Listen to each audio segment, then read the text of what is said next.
Good morning, students. Today we have to continue from social exclusion. Let's study about the social exclusion. What is it? According to this concept, poverty must be seen in terms of the poor having to live only in a poor surrounding with other poor people. ठीक है. Poverty क्या होता है कि poverty जो एक होता है एक इंडिविजुअल को कंपेल कर देता है कि उसका जो सराउंडिंग है, ठीक है, वो भी पुअरों का बीच में रहेगा, है ना. मतलब कि जो ये कंडीशन होता है इंसान का पॉवर्टी, ठीक है, ये कंपेल कर देता है उसे उसी तरह के सराउंडिंग में जीने के लिए, है ना. Excluded from enjoying social equality of better of people in better surroundings. उन्हें इक्वालिटी जो है सोसाइटी में, इक्वालिटी, मान सम्मान, ठीक है, रिस्पेक्ट, सोशल, पॉलिटिकल, इकोनॉमिक जो भी हो, ठीक है, जो भी नहीं हो, मतलब कि थोड़ा इसे अच्छा से रिप्रेजेंट करना चाहिए कि जो हमारा कॉन्स्टिट्यूशन इक्वालिटी इंश्योर करने की बात करता है, सोशल, इकोनॉमिक, पॉलिटिकल, वो यहाँ पे इंश्योर पूरी तरह से नहीं होता है. तो इक्वालिटी फिर आपका क्या है कि वो इंश्योर नहीं होता है. Social exclusion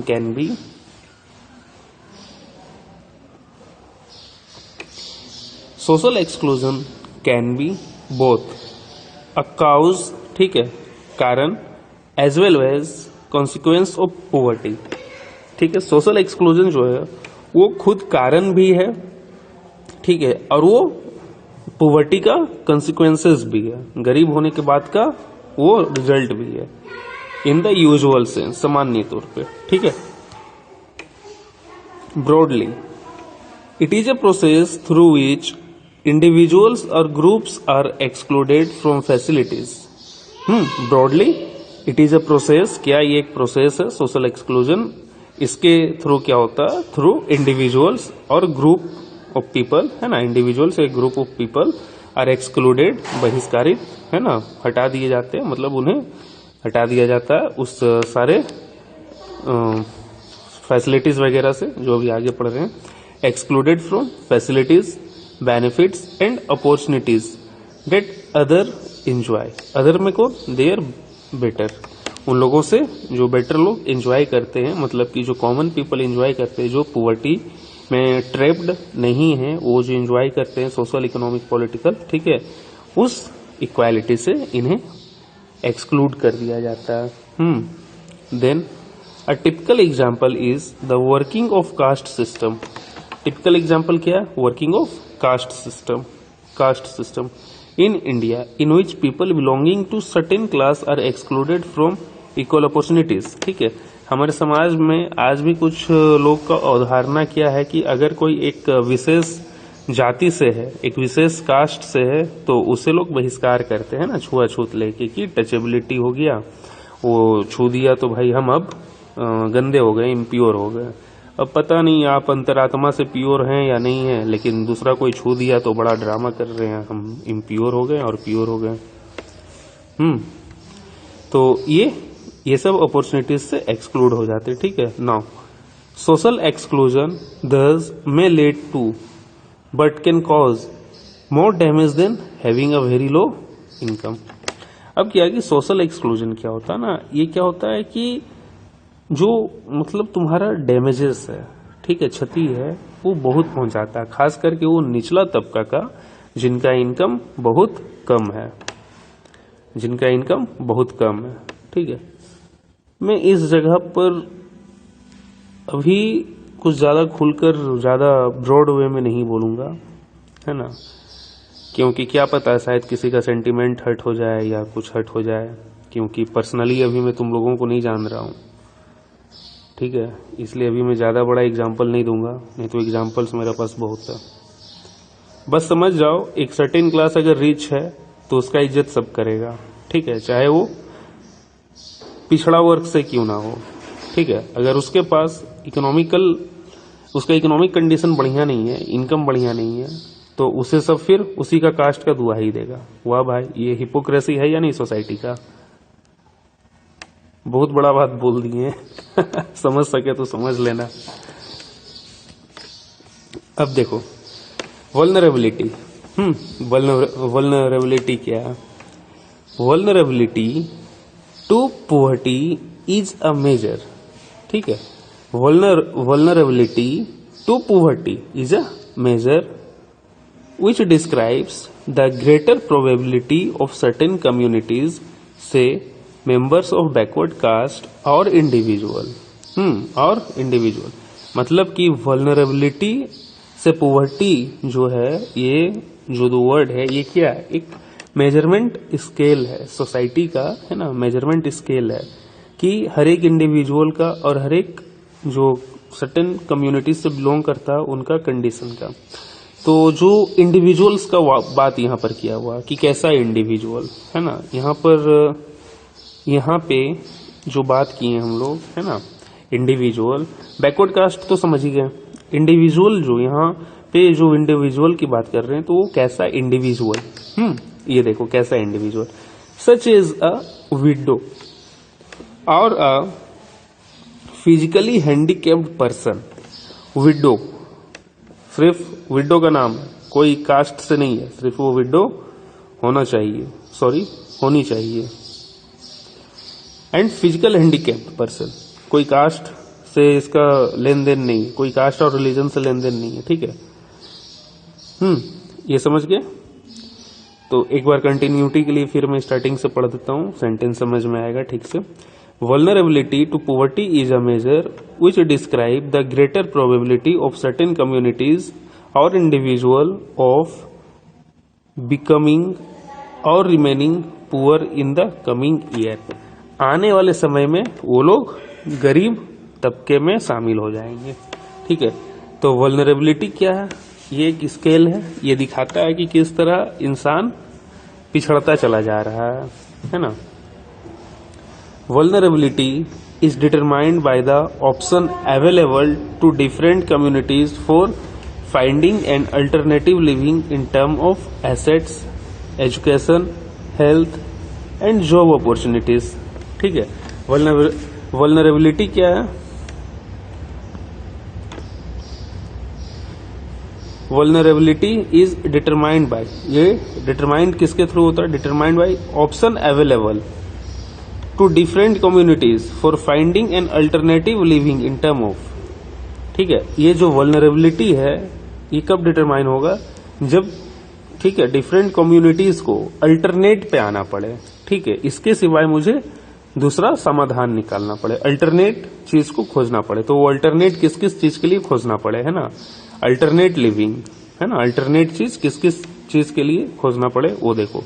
alternate living in terms of assets, assets के लिए अल्टरनेट, एजुकेशन के लिए अल्टरनेट। आपको एजुकेशन नहीं दिया जा रहा, लेकिन अब आप कैसे एजुकेशन हासिल कीजिएगा, प्राप्त कीजिएगा, तो उसके लिए कोई अल्टरनेट देखा जाए। Health and job opportunities, further it is analysed on the basis of the greater risks these group face at the time of natural disaster, terrorism etcetera, ठीक है। फिर ये तो आप हो गया कि अल्टरनेट ऑफ लिविंग देख रहे हैं, assets, education, health, job opportunities को लेकर, ठीक है। और उससे भी सिचुएशन कब खराब हो जाता है कि जब आप नेचुरल डिजास्टर में फंस जाते हैं, ठीक है। ग्रेटर रिस्क कब आता है? जब आप नेचुरल डिजास्टर या टेररिज्म के चक्कर में पड़ते हैं, ठीक है। तो आप क्या होते हैं कि समाज से कटते चले जाते हैं, ठीक है। जो नेचुरल डिजास्टर हुआ, जैसे कि कहाँ चला गया एक वर्ड, ऊपर पढ़ाए थे, हैंडीकैप्ड, ठीक है। हैंडीकैप्ड जैसे अगर नेचुरल डिजास्टर आया तो उनका जो एक्सेसिबिलिटी है, ठीक है, हेल्थ को लेकर, ठीक है, एसेट्स को लेके, वो इंश्योर करवाना होगा ना, क्योंकि उस समय तो अफरा तफरी रहता है। तो इन्हें कौन ध्यान देगा, इन लोगों पर कौन ध्यान देगा, ठीक है। तो हर एक पर ध्यान इक्वली जाना चाहिए। क्यों?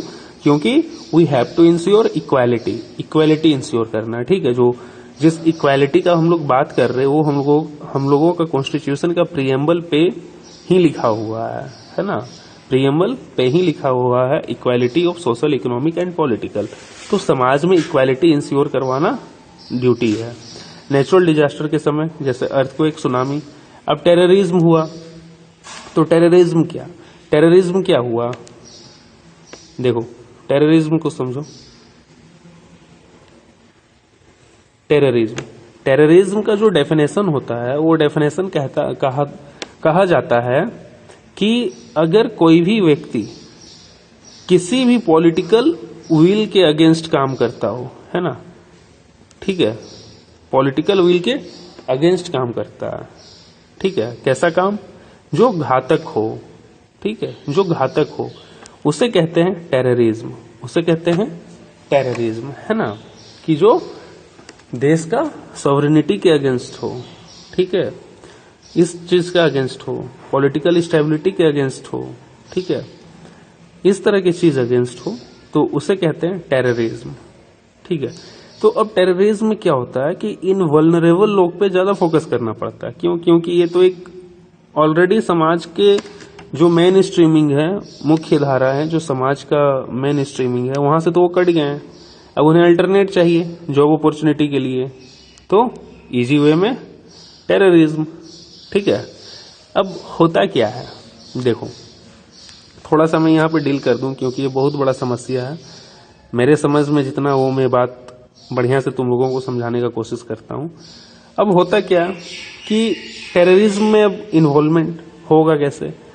अब यहाँ पे क्या है कि आपको टारगेट किया जाता है, स्पेशली आपके पास जॉब नहीं है, ठीक है, तो अब आपको मोटिवेट किया जाएगा, ब्रेन वॉश किया जाएगा कि क्या कर रहा है, कैसे कर रहा है, तुम पे ध्यान नहीं दिया जा रहा, तुम लोगों को समाज में इज्जत नहीं दिया जा रहा है ना, और तरह तरह की बात धर्म से लेके, जाति से लेके, है ना, बिरादरी से लेके समाज के प्रति भड़काया जाएगा। तो ऑलरेडी जिनके पास एजुकेशन नहीं है, ऑलरेडी जिनके पास एजुकेशन नहीं है, वो तो उनके बात में आ जाएंगे। अब बात में आ गए तो जो मेन स्ट्रीमिंग है, मेन स्ट्रीम से बाहर हो जाएंगे, समाज का मुख्य धारा से बाहर हो जाएंगे और उनका साथ देंगे। क्यों? क्योंकि उनको कुछ पैसा मिल जाएगा, ठीक है। तो इस तरह से ये सीन स्टार्ट होता है। ये बहुत छोटा सा हम बात बता रहे हैं, ठीक है, बहुत छोटा सा बात बता रहे हैं। हालांकि टेररिज्म का पीछे जो चलता है वो बहुत बड़ा गेम चलता है, ठीक है, बहुत बड़ा गेम चलता है। टेररिज्म आज का डेट में ऑल अबाउट ब्रेन वॉश है, ब्रेन वॉश है। आपको इस तरह से समझा बुझा देगा ना कि लगेगा नहीं भाई यही सही बोल रहा है, समझे। तो इसलिए एजुकेशन बहुत बड़ा फैक्टर है, एजुकेशन बहुत बड़ा फैक्टर है सही जजमेंट में, ठीक है, सही जजमेंट में। ऐसे तो कुछ बड़ा बड़ा टेररिस्ट तो भाई सिविल इंजीनियर और कंप्यूटर इंजीनियर था, ठीक है, लेकिन सही जजमेंट आप में होना चाहिए। खैर ये बहुत बड़ा टॉपिक है, जब दोनों साइड से बात होगा तब मजा आएगा। जब तुम भी कुछ क्वेश्चन पूछोगे या अपना डाउट पूछोगे कि सर ऐसा क्यों, वैसा क्यों, अगर ऐसा है तो वैसा क्यों, तब मजा आएगा इस टॉपिक पे बात करने पे। और बात नहीं करोगे ना तो क्लियरिफिकेशन नहीं होगा, और जब तक क्लियर कट बात समझोगे नहीं ना तब तक तुम लोग कोई निष्कर्ष पे नहीं निकलोगे। तो इसलिए सोशल स्टडीज को बहुत सीरियसली पढ़ो, बहुत गहराई से पढ़ो ये सब चीज समझते हुए, क्योंकि कल टुमारो जो है, आने वाला कल तुम लोग हो, ठीक है। आज हम लोग हैं, हम लोग डिक्लाइन करेंगे, तुम लोग होगे। तो तुम लोग का जो डिसीजन पावर होगा, जो अपना सोसाइटी को समझने की शक्ति होगी, वही बढ़िया नहीं रहेगा। तो कल को तुम लोग फिर क्या करोगे, कैसे करोगे, बात समझ रहे हो ना। चलो आ जाओ। Additional analysis is made of their social and economic ability to handle this risk. बात हो गया social and economic ability to handle this risk. तो दिस रिस्क कौन सा, जो अभी ऊपर पड़े, natural disasters and the terrorism. In fact vulnerability describes the greater probability of being more adversely affected than other people when bad time comes for everybody, ठीक है, ठीक है, whether flood or an earthquake or simply a fall in the availability of jobs। तो vulnerable लोग जो रहते हैं उन लोगों को हाईएस्ट चांस रहता है, ठीक है, कि उन लोगों के साथ इक्वालिटी मेंटेन नहीं हो पाएगा, ठीक है। अब वो चाहे डिजास्टर के समय हो या जॉब अपॉर्चुनिटी में हो। तो ऐसे लोग को क्या बोलते हैं हम लोग, वल्नरेबल, जो अछूत रह जाते हैं ना, हर एक सामाजिक क्या बोलते हैं, सुख सुविधा से, ठीक है, परे रह जाते हैं, वैसे लोग को वल्नरेबल कहते हैं, ठीक है। तो समझ गए सोशल एक्सक्लूजन एंड वल्नरेबिलिटी। अब आओ पुवर्टी लाइन है ना, poverty line. At the centre of the discussion on poverty is usually the concept of poverty line. Center of discussion है poverty line क्या? A common method used to measure poverty is based on the income. Income के basis पे और consumption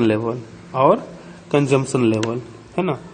आप या तो earn कितना कर रहे या तो कंज्यूम कितना कर रही, इस बेसिस पे पुअर्टी लेवल डिटरमाइन होगा। ठीक है, डिटर्मिनेशन होगा। Now look, a person is considered poor if his और हर इनकम और consumption level falls below a given minimum level necessary to fulfil the basic needs. ठीक है, जब एक सरकार क्या मिनिमम लेवल तय करेगी, अगर उससे आपका इनकम या कंजम्पशन कम है, ठीक है, कंजम्पशन या इनकम कम है एक मिनिमम लेवल से, ठीक है, तब आप कैटेगरी में आ जाओगे पुअर्टी का। What is necessary to satisfy the basic needs is different at different times and in different countries.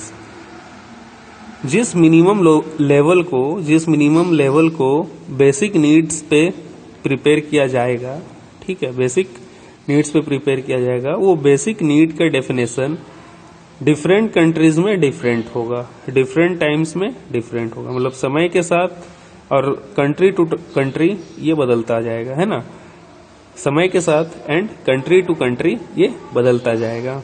क्या डेफिनेशन ऑफ पुअर्टी।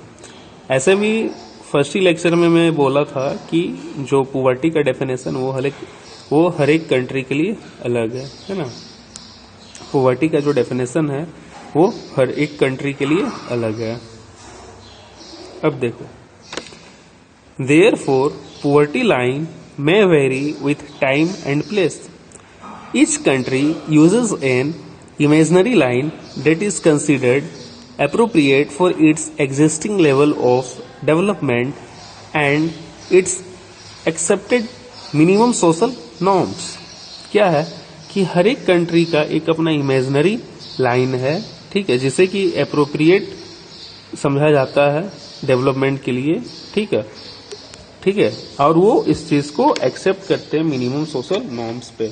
मतलब कि एक मिनिमम सोशल नॉर्म्स होना चाहिए, जैसे कि हमारे समाज में एक इंसान के पास साइकिल होना चाहिए, ठीक है, एक घर होना चाहिए, पक्का घर, 1 रूम का 2 रूम का, मतलब इस तरह का एक मिनिमम बेसिक लेवल जो प्रिपेयर होता है वो गवर्नमेंट प्रिपेयर करती है, ठीक है। और इस मिनिमम लेवल पे क्या होता है, ये एक बेंचमार्क बन जाता है पुअर्टी लाइन के लिए, ठीक है। पुअर्टी लाइन के लिए अगर आपका कंजम्पशन या इनकम उस इमेजिनरी लाइन से जो गवर्नमेंट द्वारा तय की गई है उससे कम है, तब आप पुअर्टी लाइन के अंदर आते हैं, ठीक है, तब आपका बीपीएल कार्ड बन जाता है, बिलो पुअर्टी लाइन। तो यहां तक समझ गए कि country to country poverty line का डेफिनेशन अलग रहेगा, है ना, अलग रहेगा। फॉर एग्जाम्पल, उदाहरण के लिए देखो, a person not having a car in the United states may be considered poor. United state में अगर आपके पास कार नहीं है तो आप पुअर हैं, ठीक है। In India ऑनिंग of a car is still considered a luxury. और यहाँ भारत में हमारे पास लग्जरियस जिंदगी का इंडिकेशन है। एक सिंपल सा कार सोच लो, वहां कार बेंचमार्क है एक सिंपल सा लाइफ का, कि अगर आपके पास कार नहीं है तब आप क्या हैं, below poverty line, you will be considered as a poor. And in India it is just reverse, if you have car then it shows your social status and your luxurious habit, है ना। और ये आपका एक luxurious habit दिखाता है और आपका ये सोशल स्टेटस दिखाता है। तो think about it. And those who do not have car in India, think about them, how United States will see them. सोचो, इमेजिन करो जरा, जिनके पास कार नहीं है भारत में, ठीक है, उन्हें यूनाइटेड स्टेट वाले लोग कैसा समझेंगे, भाई ये तो मतलब कोई काम ही का नहीं है, गजब एकदम इंसान है, खत्म है, मतलब इसका कोई अस्तित्व ही नहीं है, बहुत गरीब है, ऐसा सोचेंगे। हाँ समझे, जिनका पास यहाँ भारत में कार है उन्हें तो वो ज्यादा समझेंगे ही नहीं रईस, ठीक है। क्यों? क्योंकि उनके पास कार होगा मर्सिडीज टाइप का, ठीक है, और हमारे पास कार कौन सा होगा, नैनो, खुशियों की चाबी। तो डिफरेंस कितना बड़ा बन जाएगा, ठीक है। इस तरह का सोसाइटी का ग्रोथ होता है। अब ऐसा क्यों है ना कि देखो वहाँ का सोसाइटी बहुत डेवलप्ड है, ठीक है, वहाँ का सोसाइटी बहुत डेवलप्ड है, वहाँ का जीडीपी बहुत ज़्यादा है, ठीक है, वहाँ का पॉपुलेशन और भारत का पॉपुलेशन में बहुत डिफरेंस है। तो बहुत कुछ फैक्टर रहता है जो कि इस चीज़ को इफेक्ट करता है, ठीक है। उदास होने की ज़रूरत नहीं है कि हम लोग इतना पीछे हैं, हम लोग फिर भी इस 70 साल में पिछला आज़ादी, हम लोग को आज़ादी जो मिला है उसके बाद बहुत रैपिडली ग्रो किए हैं, ठीक है, लेकिन और तेजी से ग्रो कर सकते हैं। चलो आगे आओ। While determining the poverty line in India, a minimum level of food requirement, clothing, footwear, fuel and light, educational and medical requirement, etc. are determined for subsistence, है ना, for subsistence, खुद के लिए। These physical quantities are multiplied by their price in rupee, और ये सबको रुपी में निकाला जाता है। The present formula for food requirement while estimating the poverty line is based on the described calorie requirement। किस बेसिस पर होता है? किस बेसिस पे होता है? कैलोरी रिक्वायरमेंट, ठीक है। तो प्रेजेंट फॉर्मूला क्या है? Present formula for food requirement while estimating the poverty line is based on desired calorie requirement. अगर गरीबी रेखा खाना के आधार पर देखा जाए तो उसे कैलोरी रिक्वायरमेंट पे नापते हैं। Food items such as cereals, pulses, vegetables, milk, oil, sugar etcetera, है ना, ठीक है। Cereal, pulses, vegetable, milk, oil, sugar etcetera, ये सब चीजों को देखते हैं। Together provide these needed calories, साथ में ये मिलकर कलेक्टिवली कैलोरीज प्रोवाइड करता है, इसलिए कैलोरी के तौर पे देखते हैं। The calorie needs vary depending on age, sex and type of work that a person does, ठीक है। अब जो कैलोरी इनटेक है वो किस किस चीज पे डिपेंड करता है, किस उम्र के लोग को कितना लेना चाहिए। जैसे कि पढ़े थे टीनेजर्स को ज्यादा कंज्यूम करना चाहिए। कहाँ पढ़े थे? तुम लोग को पढ़ाए थे? किसको पढ़ाए थे? किसी को पढ़ाए थे, शायद तुम ही लोग को पढ़ाए थे कि उन लोगों को न्यूट्रिशन का जरूरत ज्यादा होता है, ठीक है। जो टीनेजर्स होते हैं, ग्रोइंग होते हैं, उन्हें न्यूट्रिशन का जरूरत ज्यादा होता है। देन सेक्स, मेल फीमेल का, ठीक है, मेल फीमेल का कैलोरी लेवल कितना होना चाहिए। एंड टाइप ऑफ वर्क, कैसा काम कर रहे हैं। अगर कोई ज़्यादा मेहनत वाला काम कर रहा है तो उनका कैलोरी ज़्यादा होना चाहिए, अगर कोई कम मेहनत का काम कर रहा है तो उनका कैलोरी कम होना चाहिए। तो ये ऐसा चीज़ों पर ये डिफाइन है, ठीक है।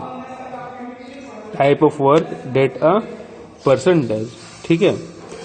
The accepted average calorie requirement in India is 2400 calories per person per day in rural areas, okay. 2400 calories per person per day in rural area. Rural area में कितना चाहिए? 2400 calorie. And 2100 calories per person per day in urban area. Then urban area में कितना चाहिए? 2100 calorie. Rural area में 2400 calorie, ठीक है। Since people living in rural areas engage themselves in more physical work, ज़्यादा फिजिकल वर्क में involve होते हैं रूरल एरिया के लोग, calorie requirement in rural areas are considered to be higher than in urban area. इसलिए urban के तुलना में रूरल का कैलोरी इंटेक ज़्यादा होना चाहिए, है ना। The monetary expenditure per capita needed for buying this calories requirement in term of food grain etcetera etc. is revised periodically taking into consideration the rise in price. ठीक है, तो इस चीज को हमेशा देखा जाता है समय समय पे पीरियोडिकली, और इसे रिवाइज किया जाता है कि किसका दाम कितना है, उसी के हिसाब से पॉवर्टी लाइन भी जो डिफाइन होता वो होता। ठीक है, आगे देखो। On the basis of this calculation, for year 2011-12, the poverty line for a person was fixed ₹816 per month for rural areas and ₹1000 for urban areas. अगर आप शहर में 816 रुपए से कम कमा रहे हैं तो आप पोवर्टी लाइन में हैं। ठीक है, और अर्बन एरिया में 1000 रुपए से पर मंथ कम कमा रहे हैं तो आप आप पोवर्टी लाइन के अंदर हैं। ठीक है, despite less calorie requirement,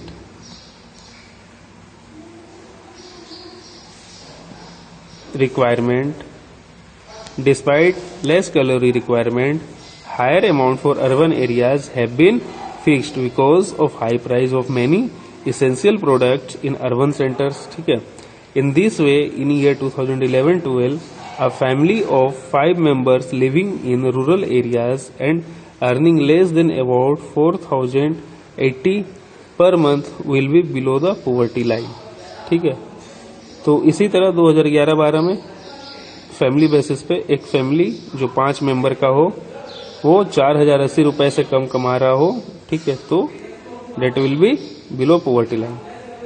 a similar family in the urban area would be a minimum ₹5000 per month. और अर्बन एरिया में अगर कोई परिवार, ठीक है, 5 मेंबर वाला, यहाँ पे देखो 5 मेंबर फैमिली अगर 5000 से कम कमा रहा है then family will considered as below poverty line. Now आगे देखो। The poverty line is estimated periodically, normally every 5 years by conducting sample survey.